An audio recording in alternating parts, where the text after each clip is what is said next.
요즘 우리들 생활 속에 유튜브라는 인터넷 영상 프로그램이 큰 반향을 일으키고 있습니다.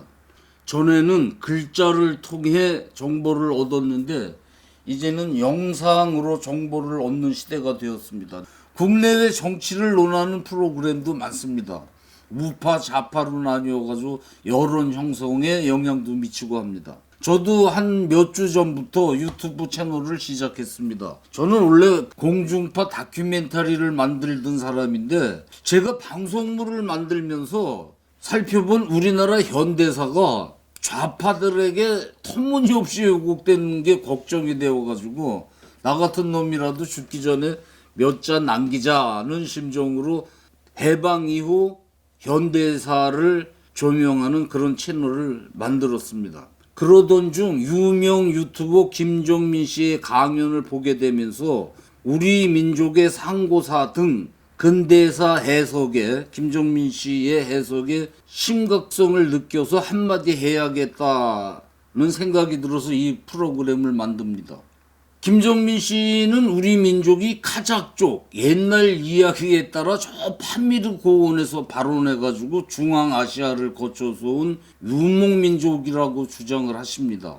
고조선을 얘기하는 겁니다, 여기서는. 근데 이 조선이라는 나라는 한민족이 세운 나라가 아닙니다. 9개의 국가가, 민족이 함께 세운 연방국가예요. 이 부분은 혼동이 되면 안 됩니다. 우리나라는 고조선을 얘기하면 무조건 우리 민족의 역사라고 하는데 그건 아니고요. 9개의 민족의 역사입니다. 고조선은 우리 민족이 건국한 게 아니라 9개의 민족이 섞여 살던 데다.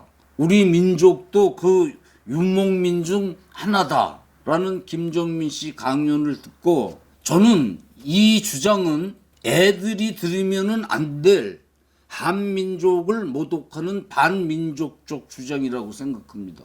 우리 민족은 빙하기부터 한반도에서 자생하며 빙하기가 풀리자 인류 최초의 농경을 시작한 농경민족인 것은 지금 남아있는 유물들이 증명하고 있습니다. 이들이 최초의 문명국 대조선을 건국하고 차츰 기후가 온화해지면서 고조선 지역에서 저 유럽까지 풀밭으로 연결되자 처음 말을 타고 달리던 한민족이 그곳에 언어와 문물을 전달한 것이 사실이라면 김종민 씨는 큰 오류를 범하는 겁니다. 중국이 동북공정이란 계획으로 우리 민족 상고사를 왜곡시키는 마당에 이런 경솔한 주장은 중공을 이롭게 하는 주장입니다. 또 우리 상고사를 이미 왜곡시킨 일본을 이롭게 하는 주장입니다. 저는 우리 민족의 정통성을 부정하는 종자는 호로자식과 같다고 생각합니다.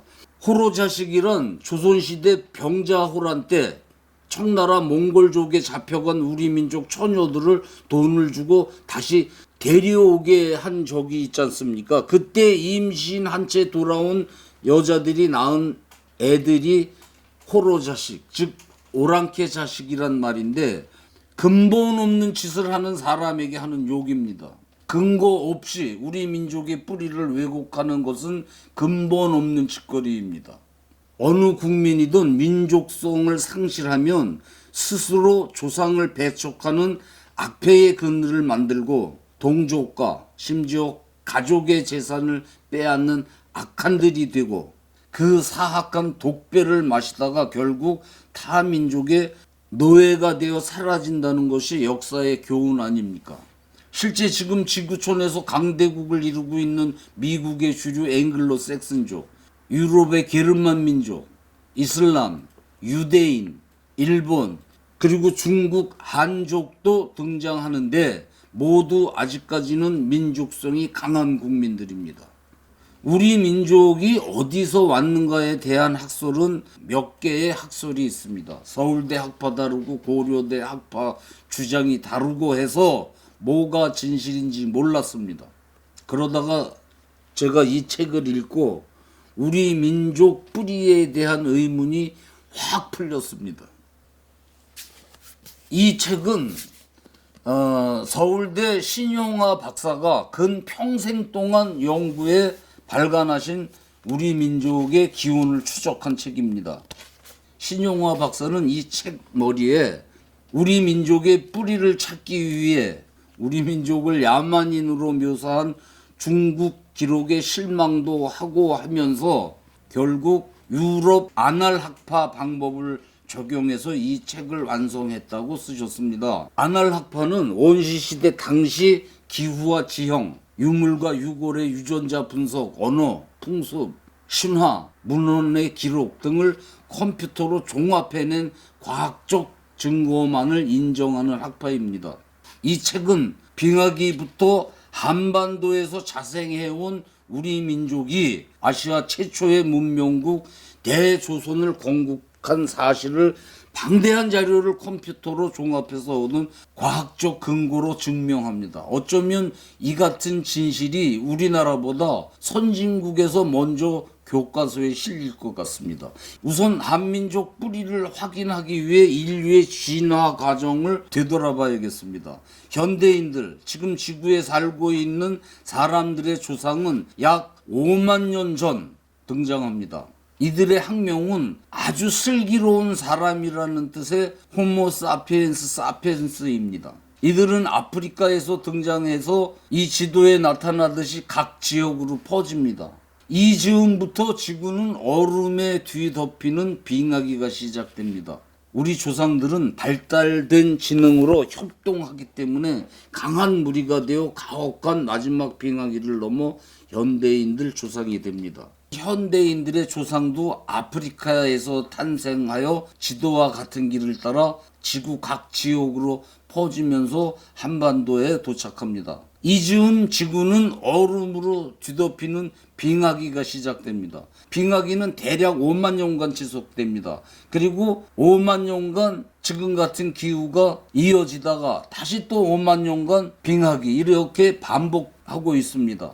자연과학계는 빙하의 원인을 연구하고 있는데 어쨌든 지구가 처음 만들어질 때 불덩어리였고 지금도 지구 중심은 불덩어리이니 얼음으로 지구의 거죽을 정기적으로 식히는 자연의 섭리가 아닌가 싶기도 합니다. 지금부터 약 5만 3천 년 전 빙하기가 시작되면서 열대 환경에 살던 공룡 등 지구의 생태계 생명은 90% 이상이 멸종되고 인류도 10%만 살아남게 됩니다. 살아남은 사람들은 따뜻한 곳을 찾아 이동을 하는데 당시 한반도 40도 이남 남반부는 풀밭이 보일 만큼 비교적 온화한 지역이었습니다. 한반도에는 빙하기 때 구석기 유물들이 어느 곳에서보다 많이 출토됩니다. 그 이유는 태양이 뜨는 곳을 향해 한반도에 도착한 남반계와 강추위를 피해온 북반계가 이 한반도 40도 이남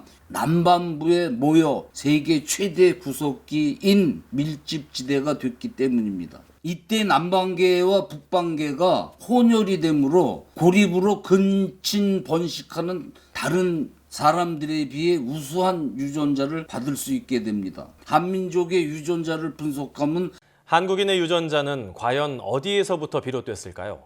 고대인의 유전체 분석 결과 한국인은 북반계, 남반계 아시아인들이 융합하면서 형성된 것으로 밝혀졌습니다. 한국인들의 조상이 8,000년 전 신석기 시대 고대인의 게놈 분석을 통해 확인됐습니다. 한국인의 뿌리는 유목 생활을 하던 북반계보다는 정착 농업을 하는 남반계 아시아인에게 더 가까운 것으로 보고 있습니다. YTN 김인철입니다. 한민족의 언어가 북반계와 남반계가 섞이게 된 것도 이 시기일 것으로 추측합니다. 이 사진은 빙하기 때 한반도 주변 지형인데 노란색 부분이 육지였습니다. 우리 민족의 유전자 중 유독 대만 쪽 남반계의 유전자가 검출되는 걸 보아 이 해안을 따라 남반계가 왔다고 추측할 수 있습니다. 이들은 대를 이어서 한반도에 도착했고 이 흥안령 북쪽 사람들은 걸어서 여기까지 내려오질 못하고 다 멸종했고 흥안령 동쪽에 이 부분에 있던 사람들만 남반부로 내려왔습니다. 빙하기라고 해서 계속 얼음만 덮여 있는 것이 아니고 온도가 올라가는 시기도 있고 또 맹추위가 오는 시기도 있고 그래서 간빙기와 맹추위가 반복되었다고 합니다. 당시 동물들은 추위에 적응해서인지 몸집이 커져가지고 매머드, 들소, 털, 코뿔소, 대형 사슴, 굴사자 등 대형입니다. 우리 선조들은 이런 동물들을 협동으로 사냥해 그 가죽으로 옷을 해 입고 그 뼈로 창을 만들고 불씨를 보관해 동물 기름과 마른 나무로 불을 지펴 추위를 피하며 5만 년이 넘는 기나긴 빙하기를 건디며 대를 이어왔습니다. 그들에게 밤은 위험하고 불편한 시간이었을 겁니다. 야행성 맹수들 드글드글하죠. 그러니까 굴 속에서 잠자는 시간이 현대인보다 길었을 것인데 그때 그들이 꾸는 꿈은 인간만이 지닐 수 있는 상상력의 원천. 이 빙하계에는 동굴이 많은 지형에서만 인류가 살아남았고 다른 평야 지역, 특히 북위 40도 이북에는 사람이 살 수 없었습니다.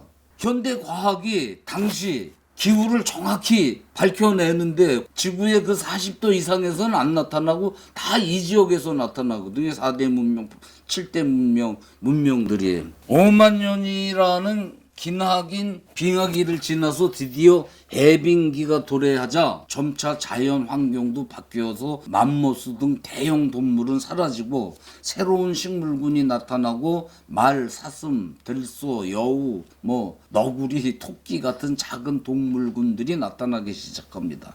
우리 조상들도 환경 변화에 따라 생활도 달라집니다. 돌을 갈고 낚시를 만드는 등 더 정교한 사냥 도구들을 만들어냅니다. 신석기 시대가 시작되는 겁니다. 구석기는 돌을 깨트려서 그 조각난 돌을 사용하던 시기를 말하고 신석기는 돌을 갈아서 더 정교한 용구를 만들던 시기를 말합니다. 빙하기가 끝나고 가장 먼저 농사를 지은 민족은 지금부터 약 15,000년 전인데 한반도의 우리 조상과 터키인들 이 두 곳에서 가장 오래된 농사 유적들이 발견됩니다. 우리 선조들은 야생벼, 콩, 우리 민족한테 이 콩은 참 팥, 들깨, 조, 보리, 오곡 이런 곡식, 우리 신화에도 나올 정도로 마늘 그리고 각종 채소, 과실나무를 경작하기 시작합니다. 세계에서 가장 오래된 1만 5천 년 전 벽시가 한반도에서 발견되었습니다. 동굴 속에서 짐승무리처럼 난원을 하면서 생활을 하다가 기후가 바뀌고 굴에서 나와 농작지에다가 집을 지으면서 짝을 지어 가족을 꾸리게 됩니다. 생활이 그 기후 환경에 따라서 이렇게 바뀌는 거죠. 이때부터 남녀 의식도 달라집니다. 여자는 그 원숭이 떼 같은 집단 생활을 할 때는 자기가 애를 기르고 이럴 때 무리 전체가 보호하지만 지금 원숭이들도 그래요. 새끼 가진 그 암컷 건드리면 사방에서도 큰일 납니다. 이제 그래서 집단으로 그 안전을 보장해주고 이랬는데 이제 둘이 살게 되니까 여자는 임신 기간 10개월 그리고 애를 2, 3년 젖을 먹이고 길러야 되기 때문에 상대 남성을 신중히 고르는 습성을 지니게 됩니다. 그리고 이때부터 남자는 자기 여자가 다른 놈이랑 붙으면 못 견디게 됩니다. 이 같은 원시 생활에서 형성된 선조들의 습성은 유전자를 통해서 오늘 우리들한테 고스란히 전해지고 있습니다. 유전자는 조상들의 외모는 물론 사소한 버릇이나 습관, 성격, 심지어 병까지 그대로 전달하지 않습니까? 이렇듯 자연 환경에 따라 형성된 습성은 각 민족마다 다릅니다. 지진이 많은 일본 열도 민족은 신중함에 강하고 중국의 화북평야 대곡창지대를 차지한 한족은 주인의식이 강합니다. 지네가 주인이고 나머지는 다 오랑캐다, 적이다 이런 의식. 그리고 사계절이 뚜렷한 환경에서 원시시대부터 지금까지 농경 생활을 해온 한민족은 또 다른 특유의 흥과 정이 있고 신석기 시대의 가장 중요한 발명품은 바로 질그릇이라고 합니다.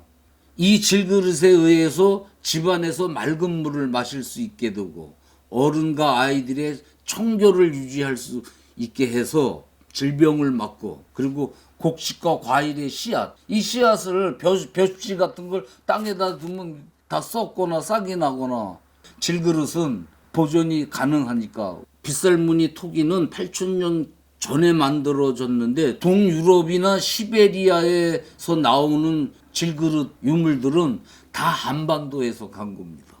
똑같습니다. 누구 집에서 그 엄청난 소를 잡아다 길을 들여가지고 농사를 짓는데 쓴다. 그럼 저 멀리에서도 와가지고 그걸 보고 배워갑니다. 이렇게 농사를 지으면서 언어가 통일되기 시작합니다. 같은 풍습, 민족을 형성하게 되는 거죠. 대표적인 게 죽음을 맞았을 때 똑같은 형식의 돌무덤이 북한강, 섬진강, 동강, 대동강 등 농경이 가능한 강가 옆에 3만 개 이상이 출토되고 있습니다. 그리고 솥대, 상투를 트는 것 이런 것들로 이미 신석기 때 농경을 중심으로 하나의 그 민족이 형성되는 것을 볼 수가 있었죠. 세계에서 존댓말을 쓰는 민족은 한국과 일본뿐이에요. 일본이 존대어를 쓰는 것은 한민족 농경 문화가 일본으로 간 증거죠. 알타이 산맥이라 할 때 한자 표기는 요겁니다. 아얼찐산 해가지고 아얼타이산 그래서 알타이산입니다. 김정민 씨는 대부분 우랄 알타이어 말 속에 남아있는 유사성을 근거로 우리 민족이 북방에 있던 유목민이라고 하는데 우랄 알타이어란 말은 1950년도에 돌아가신 핀란드 언어학자 람스테르가 만든 말입니다. 이 양반이 19세기 말 일본의 핀란드 공사로 부임을 하면서 일본 말을 들어본 지가 자기네 말과 같은 거예요. 근데 그것뿐만이 아니라 한국어 그렇지 몽고어 그렇지 쭉 핀란드가 저 유럽에 있는 데니까 거기서 이 같은 말의 벨트를 발견하고 언어학자가 됩니다. 언어학자가 되어서 우랄 알타이어 학서를 발표합니다. 그에 따라서 한민족 언어가 그 우랄 알타이 지방에서 기인하는 것으로들 다 알게 됐어요. 그런데 알타이 지방의 트르크족 제국은 고구려 시대에 생긴 국가고 중앙아시아를 비롯해가지고 핀란드까지 이 지역은 우리나라 고려 시대에 처음 사람이 정착해서 나라 형태를 이루게 된 겁니다. 우리 민족이 한반도에서 농사를 짓고 고조선 지역으로 올라가서 고조선을 만들 당시만 해도 이 지역에는 무인지경이었어요. 우랄 알타이어를 쓰는 그 종족들 말 중에 가장 오래된 말이 우리말입니다. 한반도 농경은 1만 년 전부터 이 지역, 고조선이 섰던 이 지역으로 진출해가지고 문화를 이루다가 청동기에 이르러서 대조선, 동아시아 최초 문명국 고조선을 건국합니다. 그 언어와 문화가 우랄 알타이 지역을 넘어 핀란드까지 전해졌다는 것은 최근 과학적 검증으로 밝혀진 사실입니다. 한반도에서 시작된 빗살무늬 토기가 알타이어가 쓰이는 곳에서 전부 출토가 되는데 이 빗살무늬 토기의 고향이 여기거든요. 이런 것 등등으로 해서 알타이어의 본향은 한민족들입니다.